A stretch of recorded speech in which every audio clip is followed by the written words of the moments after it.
My name is Genevieve Muti, my husband Joseph Muti, and my daughter Arianna Muti, and we currently live in Manahawkin, New Jersey. Everything was normal. Family woke up, ate breakfast, got ready to go, and we went to the field, and she played an entire game of soccer, and she did wonderful. Her coach even came up to us and said, "Is this her first game of soccer that she's ever played before?" We said yes, and she said, "Well, we're gonna work on her because she's gonna be a star."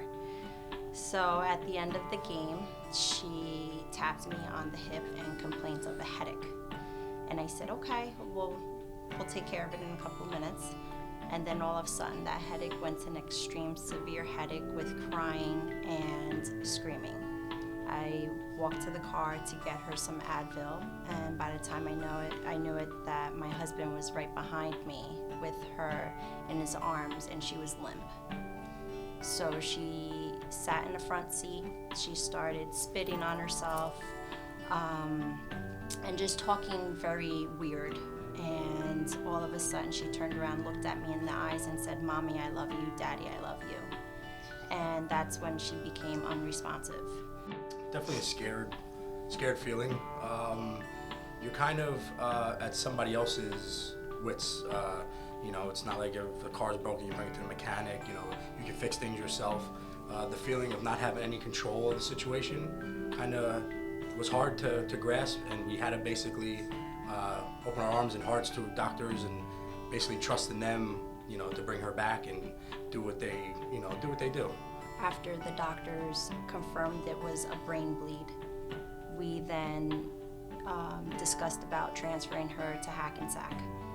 They had to intubate her and then contact the helicopter, and we had her medevac to Hackensack Hospital.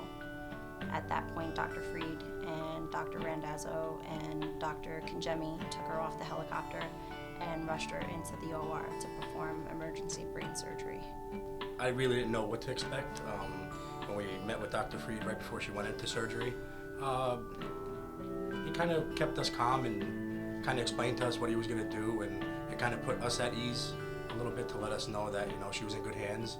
And then she went into the OR. It was that quick. To know that your daughter is practically lying on her deathbed, and you rely on these doctors to save her life, and they did. It's a remarkable feeling. After her surgery was successful. They released the bleed, and they released the pressure in the brain. They took out a piece of her skull, which was a craniectomy, and they said that she was fine, and one thing was that her pupil was still dilated, and so they had to determine whether or not if it was going to go down or stay like that.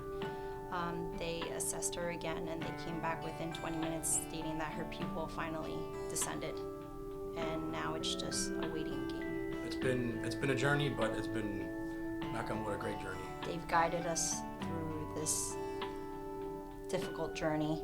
Every step of the way they were there. Dr. Freed and Terry, the entire office. Even if I had just the simplest question, they were there to answer it. And It didn't feel like a number. Yeah. It actually felt like somebody to them. That was very important to us. They're constantly caring for Arianna and her condition and see how she's progressing, because it was a life and death thing. Dr. Freed got her and saved her life. Arianna here is basically a miracle. Without Dr. Freed and his staff, she probably wouldn't be here today, so can't thank him enough. She is our little miracle. Yep. Our big little miracle. Yep.